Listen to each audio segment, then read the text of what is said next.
Good morning students. Last हमारे इस exercise में क्वेश्चन नंबर सेकंड तक कंप्लीट हो चुके थे। अब मैं इसका क्वेश्चन नंबर थर्ड वो करवा रहा हूँ। देखो भाई क्या कह रहा है हमारे पास, A B C D is a parallelogram with side A D. ठीक है, कितनी दे रखी है 8 सेंटीमीटर। और बी एम जो हमारे पास ये बी एम दे रखा है ना, वो परपेंडिकुलर है 8 डी के ऊपर। और जो बी एम की वैल्यू हो वो कितनी दे रखी है 11.4 सेंटीमीटर। ठीक है भाई, तो इस डायग्राम के अकॉर्डिंग हमारे पास अगर area of parallelogram find out करेंगे तो हमारे पास जो बेस हो जाएगा वो तो हो जाएगा ए डी, और जो परपेंडिकुलर हाइट है बी एम वो क्या हो जाएगी हमारे पास हाइट हो जाएगी। ठीक है, तो हमारे पास area of A B C D वो किसके बराबर होगा, वो होगा बेस इंटू परपेंडिकुलर हाइट। तो बेस कितना होगा 8D इंटू परपेंडिकुलर हाइट, वो कितनी हो गई, वो हो गई बी एम हो गई। अब इसने इसकी वैल्यू दे रखी है 8D कितना दे रखा है इसने 8 सेंटीमीटर, और जो बी एम है वो दे रखा है 11.4। अब इसकी मल्टीप्लाई कर लो, मल्टीप्लाई कितनी आएगी 91.2 सेंटीमीटर स्क्वेयर। ठीक है, तो हमारे पास जो गिवन पैरेललोग्राम है ए बी सी डी उसका एरिया निकल के आ गया। ठीक है, अब इसने सेकंड में क्या दे रखा है, height D L find out करनी है, और ए बी कितना दे रखा है 12 सेंटीमीटर। तो देखो अगर हम यहाँ से ए बी ये माने 12 सेंटीमीटर, तो डी एल हमारी क्या होगी परपेंडिकुलर हाइट। तो ठीक है, हम दोबारा इसमें क्या लगा देंगे, फॉर्मूला लगा देंगे। हमें पता है कि भाई अगर जो बेस है उसकी मल्टीप्लाई अगर हम परपेंडिकुलर हाइट से कर दें तो वो किसके बराबर आता है, वो आता है एरिया ऑफ पैरेललोग्राम के बराबर।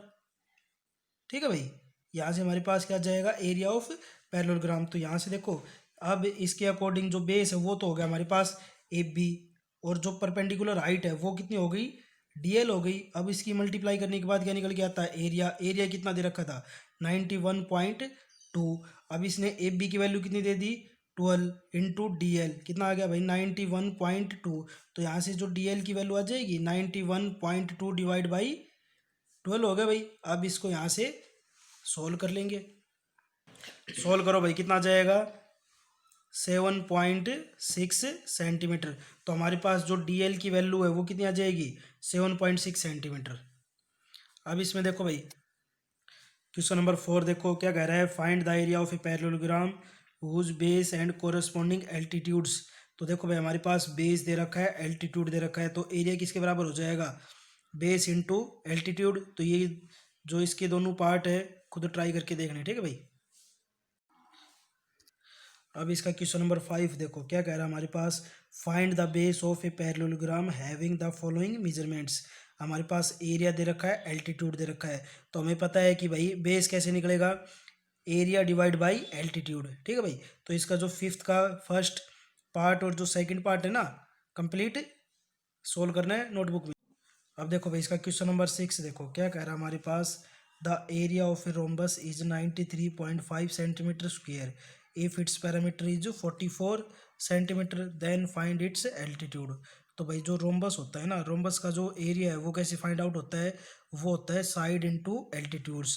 तो हमारे पास जो पैरामीटर दे रखा है ना वहाँ से हम क्या निकालेंगे साइड निकालेंगे। अब साइड और जो एल्टीट्यूड की मल्टीप्लाई किसके बराबर आएगी एरिया के बराबर। तो देखो हमारे पास इसने क्या दे रखा है area of rhombus 93.5 centimetre square, और जो पैरामीटर है ना वो किसके बराबर हो जाएगा भाई, जो पैरामीटर है वो हो जाएगा 44 सेंटीमीटर।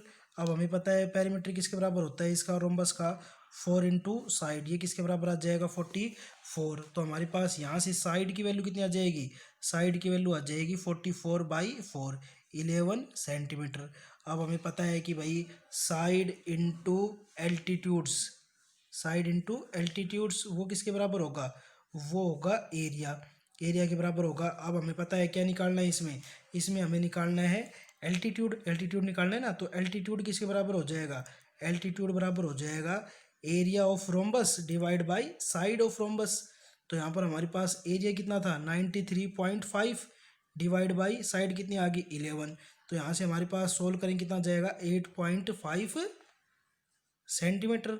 ये क्या निकल के आया भाई, हमारे पास ये निकल के आए एल्टीट्यूड्स। तो हमारे पास एल्टीट्यूड कितना आ जाएगा 8.5 सेंटीमीटर। अब इसका देखो क्वेश्चन नंबर 7 देखो क्या कह रहा है हमारे पास, the area of a rhombus is 441 centimetre square and its height is 17.5 centimetre, find the length of each side of the rhombus.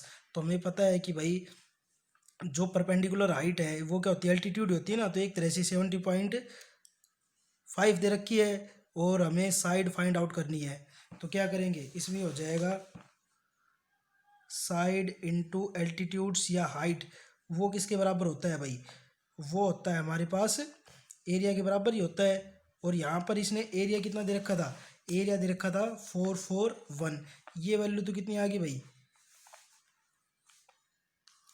अब किसके बराबर था, एरिया के बराबर। एरिया इसने कितना दे रखा है 441, तो ये दे रखा हमारे पास 441 हो गया ये। और जो हाइट है वो एल्टीट्यूड एक ही बात है 17.5। हमें क्या निकालना है, साइड। तो देखो हम क्या करेंगे, साइड इनटू एल्टीट्यूड्स किसके बराबर होगा, एरिया के बराबर। तो साइड की वैल्यू कितनी आ गई 441 डिवाइड बाई 17.5। तो 441 अब पॉइंट मल्टीप्लाई 10 में चला जाएगा। अब यहाँ से हम इसको क्या कर लेंगे भाई, कैलकुलेट करके हमारे पास कितनी आई भाई 25.2 सेंटीमीटर।